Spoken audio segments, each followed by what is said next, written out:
Muito antes do MST, o Brasil teve as Ligas Camponesas, que até o golpe de 64 tiveram intensas atividades no meio rural.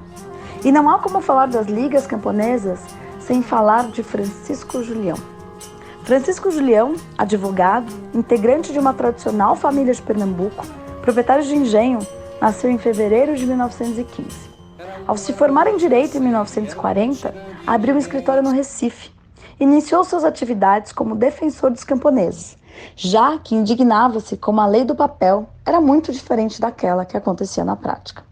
Com o fim do Estado Novo, em 1945, tentou uma cadeira na Assembleia Legislativa pelo Partido Republicano, sem sucesso, o que viria a ocorrer em 1954, aí pelo PSB. Além das suas incursões na política e do trabalho com os camponeses, exercia em seu escritório a defesa dos direitos das mulheres nas questões jurídicas familiares. Apesar do seu prestígio como advogado dos camponeses, a eficácia da sua atuação era pequena, pois a legislação vigente não favorecia a defesa do camponês. Diante desse cenário, começou a amadurecer uma forma de unir e organizar os lavradores. Sua primeira ação foi escrever uma série de documentos que teve início em 1946, com a Carta aos Foreiros de Pernambuco, ao mesmo tempo em que incentivava a presença dos camponeses nas audiências e julgamentos, com o propósito de desenvolver iniciativas coletivas de solidariedade e pressão popular.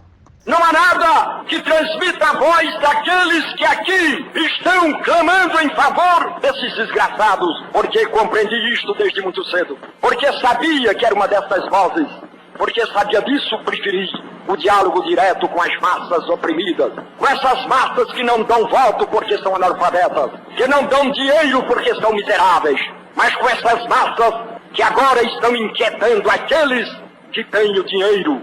A formação das Ligas Camponesas tem seu início com o convite para que Julião assuma a defesa jurídica dos membros da Sociedade Agrícola e Pecuária de Pernambuco, que foi a primeira associação camponesa do estado, organizada pelos moradores do Engenho da Galileia, situado no município de Santo Antão. Esse engenho já não produzia mais nada, mas o proprietário da terra, sempre focado no lucro, dividiu a terra entre as 140 famílias que ali trabalhavam. Essas famílias se organizaram através da Sociedade Agrícola e Pecuária de Pernambuco na forma de cooperativa, com foco em desenvolver uma produção agrícola de verduras e iniciar um programa assistencial. Dessa forma de organização, Julião tirou a base para o seu trabalho, de organizar os camponeses, o que levou à multiplicação de associações, como a adotada no Engenho de Galileia, a se multiplicarem pelo estado de Pernambuco. Obviamente, esse modelo de organização irritou o proprietário da terra, que quis acabar com a cooperativa e expulsar os camponeses, o que levou ao início de um processo na justiça e uma guerra política para a desapropriação das terras em favor dos camponeses. Após 4 anos de luta, os camponeses saíram vencedores. Foi a partir da Sociedade Agrícola e Pecuária de Pernambuco que todas as outras associações ficaram conhecidas como Ligas Camponesas. Dessa organização, ocorreram vários encontros pelo Nordeste para discussão e apoio à reforma agrária, que ultrapassou fronteiras, estendendo para mais de 10 estados no Brasil e sendo noticiado inclusive no famoso jornal estadunidense New York Times, dando visibilidade à luta dos camponeses e ao trabalho de Julião.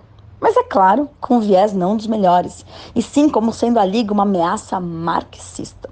Em 1962, com a consolidação da CLT e a criação de sindicatos, iniciou-se um declínio das forças das ligas, já que o principal motivo era de estabelecer o controle do Ministério do Trabalho sobre as ligas e não permitir a autonomia das mesmas.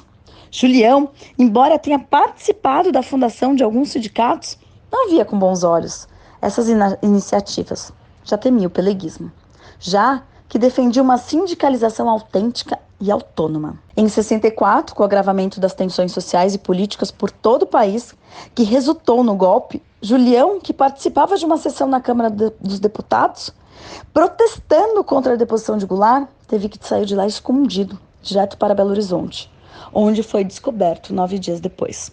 Conduzido à prisão, passou por diversos batalhões militares, até sua soltura em abril de 65. Com a ordem de deixar Pernambuco, com risco de ser novamente preso se não cumprisse. Diante disso, vai para o Rio, onde tenta asilo na Embaixada do Chile e Iugoslávia. Sem sucesso, sua partida do Brasil só se deu meses depois para o Chile com a ajuda do amigo jornalista Antônio Calado. Retornou ao Brasil durante a anistia, mas retornou ao Chile para escrever suas memórias, não mais retornando ao Brasil. Faleceu no Chile em 10 de julho de 1999. Após o golpe, as ligas foram esmagadas, líderes foram presos, mortos e muitos desapareceram. Mas a história de organização e de luta das ligas e da figura de Francisco nos mostra, como a letra da música diz: se o povo soubesse o talento que ele tem, não aturava desaforo de ninguém. MTST, a luta é pra valer.